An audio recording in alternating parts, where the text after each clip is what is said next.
তীব্র গরমে গত ৪ দিন ধরে অস্ট্রেলিয়ার ভিক্টোরিয়া ও নিউ সাউথ ওয়েলস অঙ্গরাজ্যের ৩২টি অঞ্চলে দাবানল ছড়িয়ে পড়ে। এর মধ্যে মেলবোর্ন থেকে ১১০ কিলোমিটার দূরের লংউড উপশহরের দাবানলের আয়তন অন্তত ৪০০ কিলোমিটার।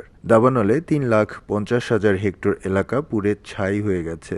গবাদি পশুর খামারের জন্য বিখ্যাত এ অঞ্চলে লক্ষ লক্ষ গবাদি পশু ও বন্যপ্রাণী মারা গেছে।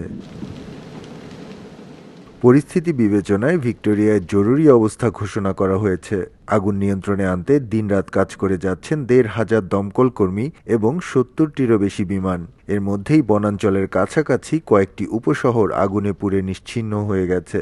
অগ্রিম সতর্কতা সত্ত্বেও প্রবল দমকা হাওয়ায় দ্রুত আগুন লোকালয়ে ঢুকে পড়ায় অনেকেই আশ্রয় কেন্দ্রে যাওয়ার সুযোগ পাননি। দাবানল দ্রুত ছড়িয়ে পড়ায় নতুন করে ১২টি লোকালয়ের বাসিন্দাদের নিজ নিজ ঘরবাড়ি ছেড়ে নিরাপদ আশ্রয়ে চলে যেতে বলা হয়েছে।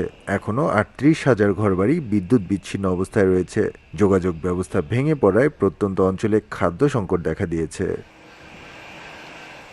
কর্তৃপক্ষ আশঙ্কা করছে যে তীব্র গরম ও শুষ্ক আবহাওয়ার কারণে আগুন কয়েক সপ্তাহ ধরে চলতে পারে। দাবানলে ক্ষতিগ্রস্তদের জন্য $১,৯৫,০০,০০০ আর্থিক সহায়তা ঘোষণা দিয়েছে অস্ট্রেলিয়া সরকার।